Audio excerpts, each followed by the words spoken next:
when I was maybe like 7. I remember my parents had a priest come to our house and bless all the rooms.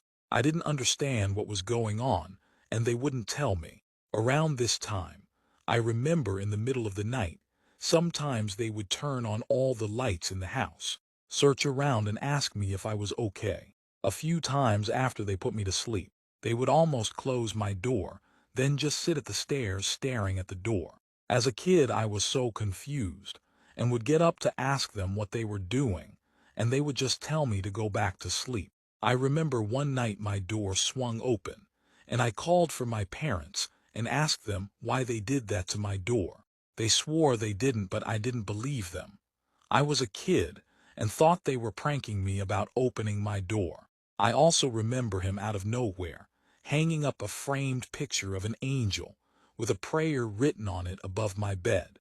I didn't piece any of these things together as meaning anything, naturally, as oblivious children do, until years later reflecting on what my dad eventually told me years later. So when I was in high school years, after we moved to a different house, I was having a conversation about my dad, about planning to mess around with an Ouija board with my friends.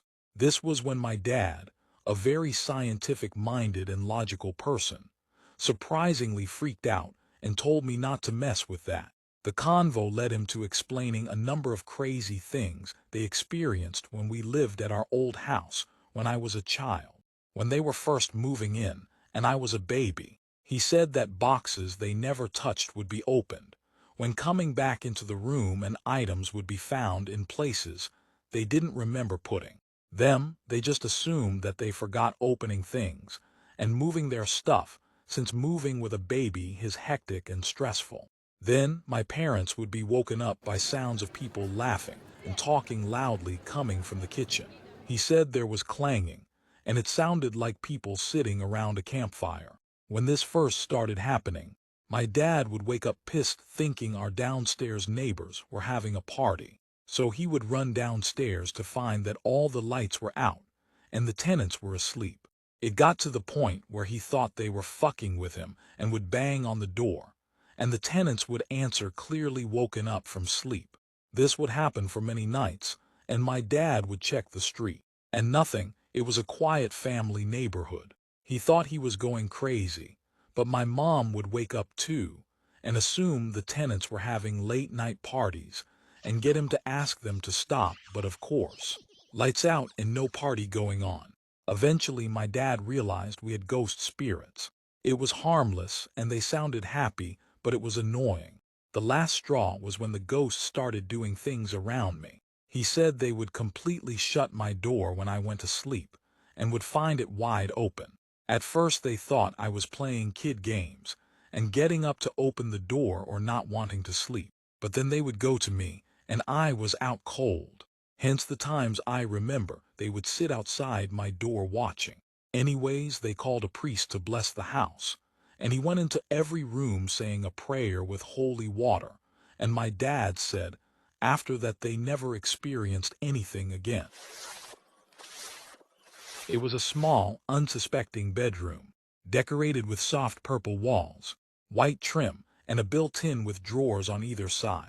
The full-sized bed sat high in the center of the room, perpendicular to a small crowded closet and a single window, with just enough space to walk around. The room was nestled on the corner of a second-story brick house, the window overlooking a gentle rolling hill, carved into two by a two-lane road. Behind the house, within 50 feet of the sloped, uneven backyard, lay a dense forest that stretched on for miles. Inside the small room, I found refuge. I was a typical teenager, rebellious, moody, and given frequent conflict with my family. I preferred to be alone each night. I would retreat into my room, shut the lights, and dial into my laptop. The laptop was merely a vessel for a hobby that I was indulging in. Inspired by a film class, I began watching all kinds of movies, both old and new, from the comfort and solitude of my bed.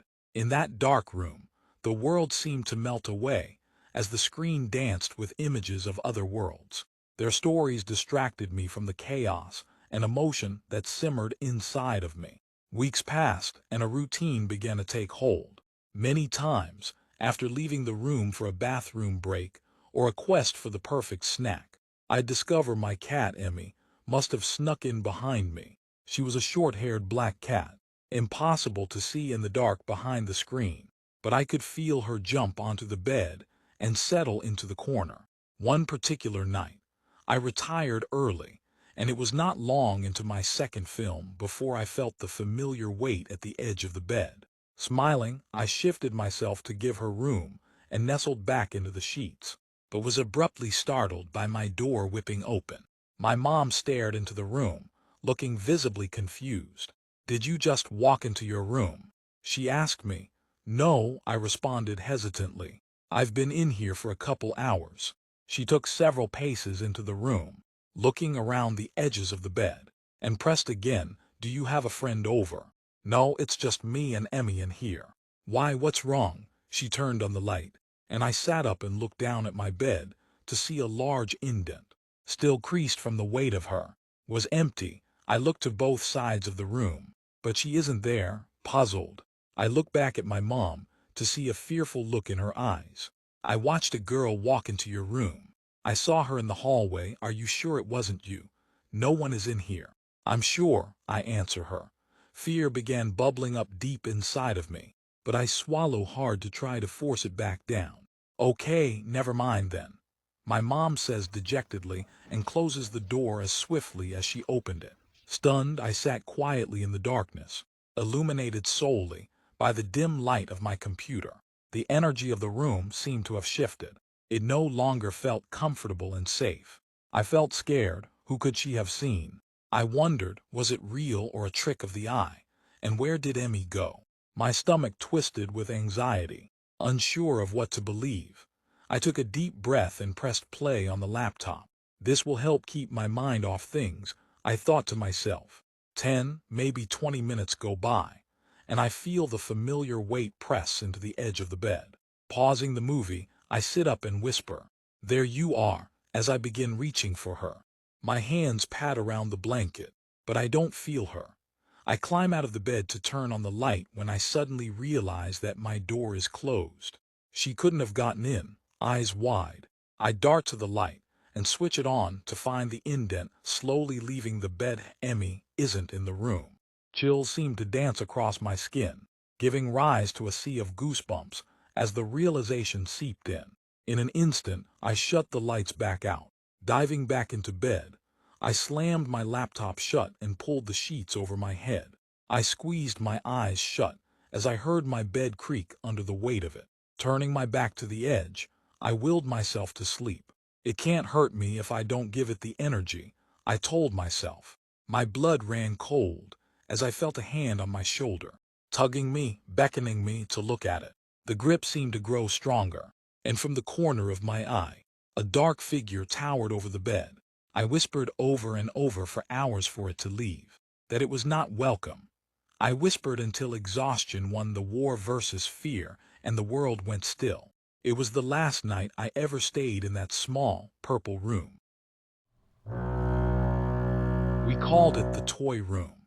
It was a legend in the theater department at Marquette University that if you left a sealed deck of playing cards on the table in the middle of the toy room overnight, they would be scattered around the room in the morning, having been played with by the ghosts of the children who had died in the building, never having had the opportunity, or guts maybe, to test the card theory. What we knew for certain was that the building used to be an old hospital. Not just any hospital, but St. Francis Children's Hospital, the same hospital, in fact, that I was rushed to moments after my birth, with only a 5% chance of survival. The thought that I was so close to potentially inhabiting those halls myself still sends shivers up my spine. Is it coincidence, then, or providence that by 18 years later, the building had been converted to prop storage for the theater department of where I happened to be going to school to study theater? To this day I am not sure. For non-theater folk, prop storage is where the theater department would keep all of the properties, or props for shows. These are basically any items, besides weapons, which are always kept under lock and key. even if they're fake, or pieces of set decoration that an actor might use in a play, such as a glass or a basket, or a toy. In the case of our theater department, prop storage also held a good amount of set pieces and furniture as well. It was spring term of my freshman year, and I was sent to pull some props for the final production of the season. I had been to prop storage before, but usually with a crew of others, and a truck to load items into. This time, however, only a few items that had been forgotten were needed, so I was sent off on my own. Honestly, the place was pretty creepy. An old hospital that had been, essentially, gutted and stacked floor to ceiling with set pieces, furniture, and old theater props makes for a spooky environment, even at 2 p.m. on a sunny Thursday. Still, I was doing well. In fact, I had nearly convinced myself that there was absolutely nothing to be afraid of at all, and that getting the last prop would be no problem, even if it was a toy. Supposedly, the toy room was the old playroom for the children back when it was a hospital, and was now the most haunted room in the building, according to the upperclassmen.